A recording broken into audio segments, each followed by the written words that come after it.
We are at Abe Waterman's sculpture. This is the first time that I have seen all the sculptures since early this morning, and it's amazing how far everybody has progressed already in just day one. There's something in sand sculpting that we call blocking out, and if you can see this big hulky block thing right here, he's got a plan for that. And if you look at the buildings in the back, at one time those were just big hulky blocks as well too, and then he slowly details each piece. And it just comes to life as it goes along. It looks like his theme has something to do with music. There's a guy playing a guitar over here, and you can see right now that is just blocked out. There's no detail on it at all. No, the anatomy's not there yet. He'll just detail that out as he goes. Forced perspective is not as easy as some people may think. It can be done really wrong, and when it's done correct, the effect is really neat. Okay, we're at Ju Hang's piece, and this is the side of his piece, and you can see he's got the blocked out, the two blocks on the back of it, and that will be incorporated into his sculpture somehow. He has planned this, and there's a reason for that to be there, and I'm anxious to watch the progress and to see exactly what that is and what it has to do with the piece. Then we walk around.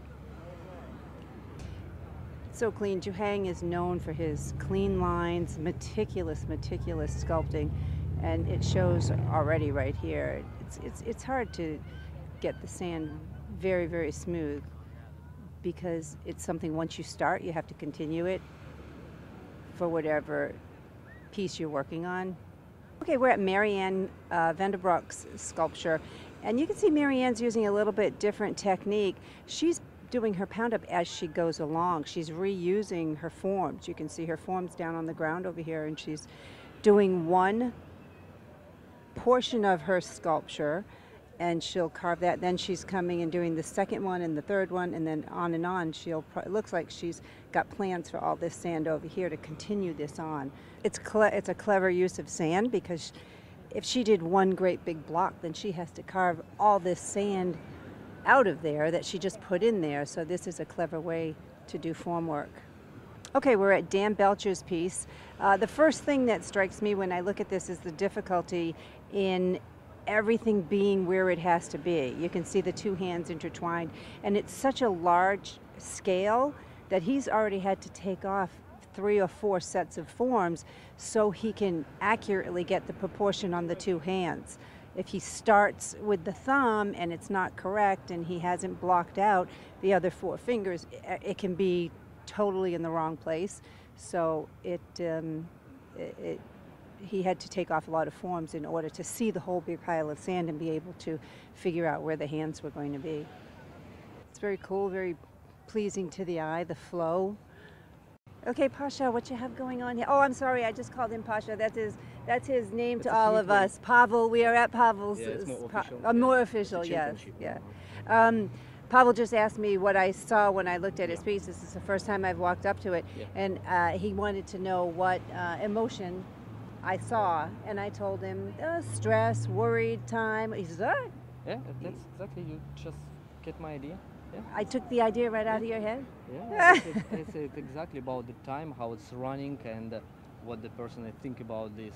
I just try to show this moment, like, oh my God, the time is go, what I still to do in my life, what I still to do in the future, what I'm living for, that kind of feelings, what I want to put to emotion of the face and this hand hold it. Well, then this early on in the process, it already reads like that. So that's really, that's good. It's very nice for me. Thank you very much. It's, because it's a rough sketch and it's already can see my idea. Ooh la li la li la la. Artisti surrealisti di sculture di sabbia. Hello. Okay, we're at Joby's site. Joby this is starting out to be very different from work that, well, I shouldn't say work, because you can look at the piece and we can tell as sculptors that this is Joby's work, but the subject matter is very different from what he has been doing in the past at Revere. Everyone so far has been an animal, and this is, he's doing anatomy now, but you can still see the Joby style He has such an attention to detail, and what all the other sculptors say about Joby's pieces is that he knows where to put everything so that it's pleasing to the eye. Just from the cut through at the top is done in a way that you can see the shadows underneath it, you can see inside of it, and then the little cut throughs on this back curved section with the shadowed out and the little textures. Just he does things in a way that it's very, very pleasing to the eye. There's always somewhere to rest your eye and enjoy it and then look at another part of it. Okay, we're at Hanukkah Supplies plot, and I just walk up to this piece and I just like it. The movement in it is beautiful. She's doing anatomy as well. You saw Joby is doing anatomy, and his is on a large scale, and Hanukkah's is more of a true to life scale, although it's still larger than life. But it's just so pleasing. You know, everything is where it should be, the shoulder, the arm, the head tilted, resting on the shoulder. It just gives a really nice feeling of emotion and movement, although right now I'm not, you can't see the rest of the sculpture, so it doesn't all make sense yet. Okay, I'm walking around to the back. Oh, there's a third figure here. I hadn't seen that. And here's a man with, maybe it's going to be a circle of a family, maybe. Okay, we're at Dan Doubleday's plot, and he's got something very interesting going on. I'm not sure. I haven't seen it, so I don't know. And there's something that I see on Dan's right now that I'm not sure if this is what he's going to do with it, but I'm kind of guessing. There's a section underneath, up top here, under the cut through, that he might be leaving. We call it a key, and he might have intentions of cutting that whole section out, but he doesn't do it right now because the sand up on top is still very wet and it's heavy. So over the next day and a half, if this is what he's going to be doing with it, over the next day and a half, he'll shave a little bit off, a little bit off, a little bit off at a time, and then that will be gone and it'll be completely cut through. I'll be curious to see if that is what he's going to be doing with it. Okay, we're at Walter's plot, and for those of you who wonder why we call him Amazing Walter, you now know. Look at that. That's amazing. It's beautiful. He is an expert at what he does. He's one of the best castle makers in the world. We love Walter. He's last year's People's Choice winner, and it looks like he's on target for shooting for that prize again. This is also the time of day where it gets a little bit warm out here when the sun's been out all day, and we have a little elf that comes by and gives the sculptors popsicles every afternoon. It is much appreciated. They enjoy it, and it's a nice little break in their day. It also doesn't go unnoticed that Walter is the oldest competitor here, and he did the tallest pound up. That does not go unnoticed, Walter. We are at Mélane's location right now, and she is moving right along. Very nice, smooth lines. She has quite this is more of a little bit surreal of a woman. You can see the woman's head, and maybe she'll be holding a baby. It's noted and known for her uniqueness in her carving, and you can see it in this. If I'm guessing, she has an idea of what she's going to do, but just kind of makes it up as she goes along. Has the general positioning of the woman, and you can see this is representative of the arm. This is her arm coming down. It's almost, kind of Dali-ish. You see a little bit of similarity maybe with Benjamin's sculpting, a little bit of the same.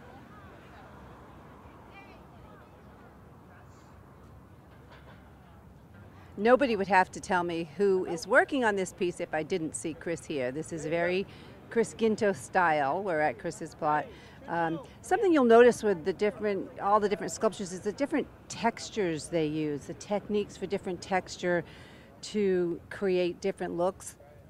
Like right here, it almost looks like pounded metal, the way he's done all those little scoops on the shield. And then you come around to the other side over here, and this is, well, that's pretty cool. The holes in the arm,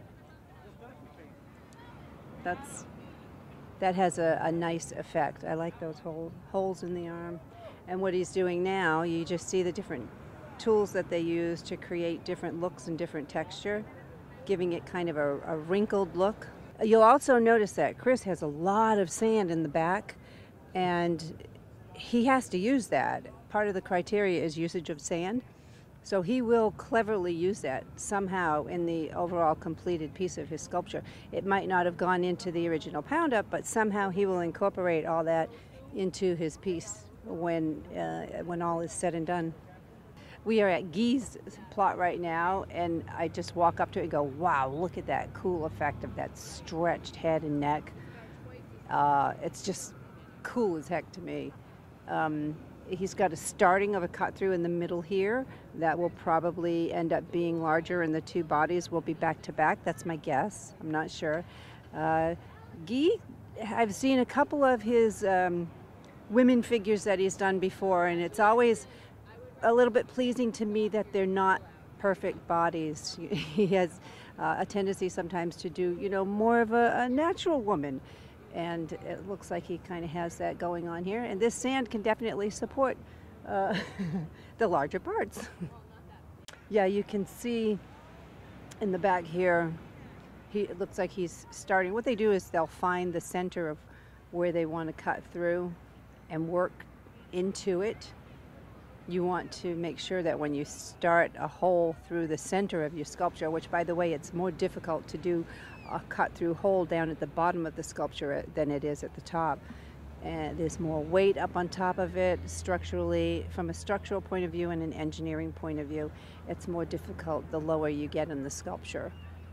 Wow is all I can say when I come up on Rusty. Look at how smooth that is. It's like perfect ball. That's really impressive from this angle, and one of the criteria that they're judged on is called wow factor. And I just walk up to it and go, wow. Don't even know what the other side looks like yet, but from first impression, it's like, wow, that's cool. Well, Rusty just told me that it's going to be an eyeball pulling apart, which makes it even cooler. And I'm really anxious to see how this one finishes. Okay, we're at Benjamin Probanz's sculpture, and it's very Benjaminish. He does split faces very well, and he's very good at it, and it really has a neat effect. He also plays with textures and shapes a lot, and this honeycomb shape is very pleasing to the eye on that wall. It's a contrast from the face and then moving into the textured wall. He's working on oh wow, look, the mouth is going to transform or morph, as the sculptors use that term a lot, from one side of the sculpture from the face side into the tree honeycomb is what I'm calling it. Different shapes. I like the honeycomb shape there, very nice. I made in the another side a big bee. The bee. Oh, okay. A beak. Yeah. But this is the title this year is the fear. Panic, Fear? Panic. Panic? Okay. When You can see the expression in the eye. When I am young, I have very bad experience with this, with the bees? Yeah, very bad experience. Oh. And this time, okay, I put my experience in my piece. Okay, that's interesting. One I don't know in English, enjambre, the many. The hive? Follow me and my friends. Oh my God, more than 40 in my in your back, you were stung more than 30. Wow. Yeah, crazy. Yeah. And one old man, big problem. It's stay in the hospital 3 months. But there's the more than 200. Wow, bee stings. Yes. Yeah. Crazy. Yeah. And I made this for Yeah. my history, Yeah. whole history when I am young. Very good. That's one of the things when we talk about the sculptures, where do they get these ideas from? Well, Benjamin just explained that this is an experience he had another time in his life, a very bad experience with bees, where he was stung many times and chased by a hive of bees, and he's taken that emotion and that experience and turned it into his sculpture. Okay, we're at Helena's plot. She's 15, number 15 down on the end here. And she's well underway. A lot of nice movement here. You can see the face blocked out in the middle with a little bit of texture, and she'll continue working on that until she gets it to a point where she likes it.